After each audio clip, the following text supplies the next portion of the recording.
Hi everybody, it's Cheryl with Silver Sage Studio. I decided I wanted to challenge myself to make a summary card using this super cute little gnome die from Simon Says Stamp that I bought last December for Christmas cards. I was working on this in June, so I decided I wanted to make it a full rainbow of colors to celebrate Pride Month. And I also wanted to make my little guys more than just old white dudes to acknowledge the Black Lives Matter movement that we're seeing as a resurgence here in the United States. I decided to color my gnomes using Copic colors. Now, before I get into my process, I have to say that I am not an expert at Copic coloring. There are some fantastic YouTube creators out there who teach you how to use Copics in more official ways. That's not me. I'm a firm believer in learning how to use your products by using your products. So please know I'm just showing you what I do. And every time I use my Copics, I get better and I learn more. Now, let's get into the hows and whats of what I'm doing. I'm using Bristol paper here. I bought this Bristol paper at Michael's in the aisle where they sell watercolor and sketch paper. Personally, I found that with Copics, you want a smooth surface. If I didn't have Bristol on hand, I would use my Nina Solar white cardstock. I would not use my cheaper brand of white cardstock that I use on a lot of projects because its surface just isn't smooth enough for Copics, and it starts to pill when you color over it multiple times. As always, I will link to all the products that I use in the notes if they're still available. Now, I'm going to talk about my process as I color the red outfit of this little guy. When coloring, I usually start with my lightest color. So I had started with my darkest and then went, wait, that's not what I want to do here. I then go back with my darkest color and shade in around the edges. And you'll see me doing that here. I'll talk about the colors in a minute. These aren't really the best match of colors, but it's what I had, and so I worked with it. So as you can see here, I've colored it in my lightest color of red, which was a very light pink, and I'm going back with this dark red. It's my darkest, and I'm shading around the edges. I kind of like to have that little ragged line. It looks more like a natural shadow to me. And then I take my middle color, and I will go over the edges there and kind of fill that in so that I get a slightly more visual blend. And then I go back with my lightest color and just go over it and blend it. Now, again, I'm not getting a fantastic blend here because I don't have the right colors, which I'll talk about again in a minute. So I decided to just go ahead and add some more of the darker colors and just do the best I could with what I have. And I am a firm believer in trying to use the products that you have. As much as we love to all go buy those crafty goodness and fill up our craft room, I'm really trying to be better at using what I have and not breaking the bank and being a more responsible consumer. So I'm using the Copics that I have for this project. Now, once I'm done with those colors, I'll sometimes go back in with a blender pen like I'm doing here and remove some of that lighter color just to give it a little more depth. I'll be sure to put all the Copic colors I use in the video notes. I'm working off a set that I was given at Christmas, which means I don't always have the perfect match of colors.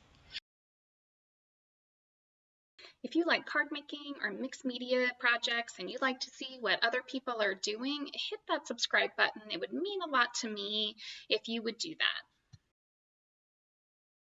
When I'm coloring something white, as I'm going to be doing on a beard here in a minute, instead of using colors per se, I use grays. Those grays bring in the shadows, and then I just let the white of the cardstock be the white of the beard. So I'm only going to actually use 2 gray colors here because when I used the really dark gray, it just did not look right. So I just wanted to give a little bit of a hint of some shadow going on here. Okay, so let's talk about Copic colors. Their coloring system usually has a letter or letter code followed by some numbers. The letter stands for the color family. So R, for example, stands for red. RV stands for red violet. There are 2 numbers after the letters. The numbers after the letter are also significant. The first number indicates how pure the hue is.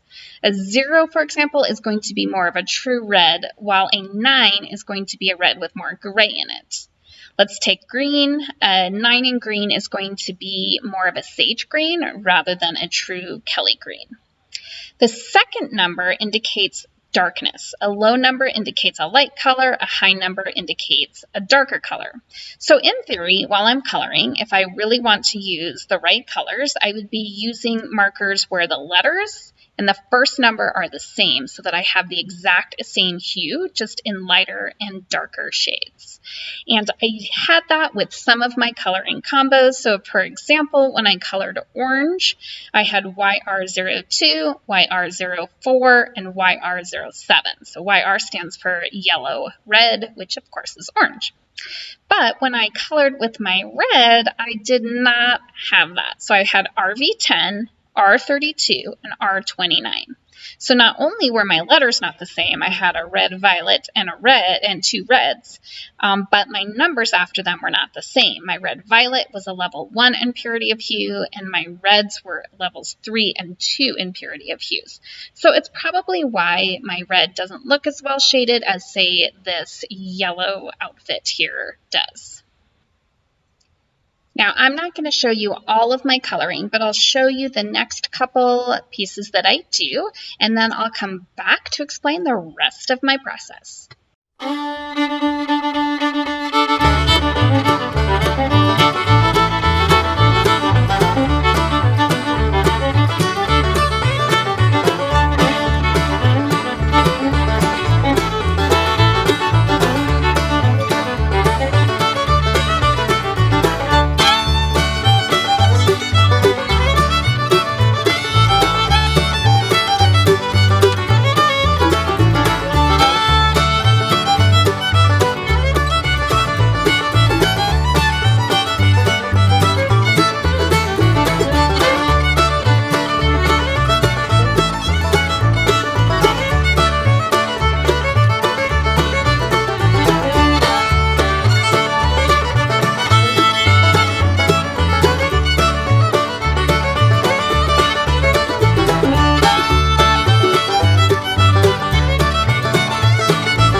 Once I've got all that coloring done, I'm going to use my Tim Holtz retractable craft pick, and I'm going to get those little tiny pieces out of that die. And it can be a little bit tricky. You want to make sure that once you get those punched out, you're turning it over and getting all the hanging chads off of it as well.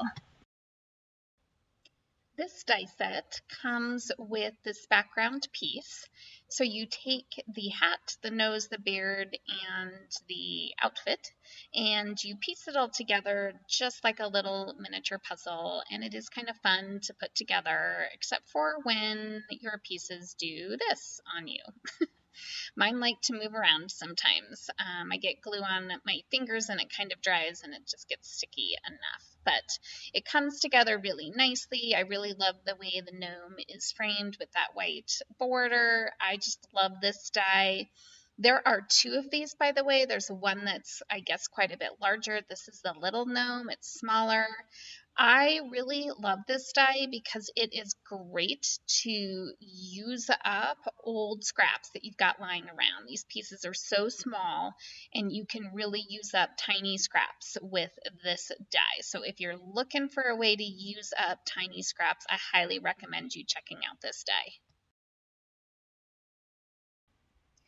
Now that I've got my little guys all cut out and glued together, I am ready to do my background stamping. So I am taping down a piece of white cardstock in the middle of my MISTI here, and I've got my background stamp over on the door on the right. Now I couldn't find this background stamp online, so I'm going to link to something similar in the notes, but really any kind of background stamp would work for this. You could even use a stencil and blend the inks in. In fact, I was thinking afterwards that might have even just been a little bit easier and a little bit faster. So my process here is to put a color down. Please excuse my head, my apologies. And what you didn't see me doing there, because my head got in the way, is taking a cloth and just lightly dabbing off the bottom of that color. I think I first learned about this from Jennifer McGuire, so I'm giving credit where credit is due, but it helps with the blending when you do that. So now I'm moving on to my blue here, and you're going to see I'm going to tap it down. And then I'm going to pull off the ink both on the bottom edge and the top edge so that the blend is more subtle and you don't get a harsh line. So I'm also, because I don't have small ink cubes here, it helps to do that because you can pull off as much as you want to and only leave as much of the color as you want. So I'm making sure to clean my stamp as much as I can in the middle. I am using a lint-free cloth here. It does get stained, but all I do is wash it every now and then, and even though it's stained, it still works great, and I don't get any bleed through after I've washed it. So again, I'm moving on to the green, and I am taking off the color, just dabbing a little bit on the top edge and the bottom edge of that green and stamping.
Once I've got that background stamped and I've trimmed 1/8 of an inch all the way around so that I still keep all my colors, I decide I'm going to stamp my background, my sentiment, onto vellum paper. So this sentiment is for Mama Elephant, and it says, "Every day I'm shuffling." And you're welcome. You now have that song stuck in your head. But I'm stamping here with Versamark ink, and I'm going to use black embossing powder. And let me tell you, that black embossing powder sticks to vellum like mad. So it's all over the place. So I really need to go in with a brush and clean up as much as I can before I heat set that. Once that heat embossing is done, I'm going to take that vellum strip and wrap it around the back so that I could hide the adhesive on the back of that cardstock. That's what I'm doing here. I already have my adhesive there. And then I'm going to attach this background piece to a 5.5 by 4 1/4 size black cardstock. This is Hero Arts black cardstock, my ultimate favorite black cardstock. And I like the way that framing works with those rainbow colors. And once I get that attached, I'm going to attach it to my card base, and then I'm going to adhere my little guys to the front of that panel. I'm putting my gnomes on in rainbow order from green to blue, and I'm also going to put that center guy on straight, but I want the other two at a slight angle so it looks like they are shuffling. And I'm also going to put the one gnome, my last gnome there, in the green and yellow. I'm going to pop him up so that he just sticks out just a little bit. I like to use my little garbage can that sits on top of my desk for this. It makes cleanup super easy. In fact, cleanup somewhat non-existent. And then I'm going to adhere him, and I am done with my happy little Summery Gnome card. Thanks for watching, and I'll see you next week.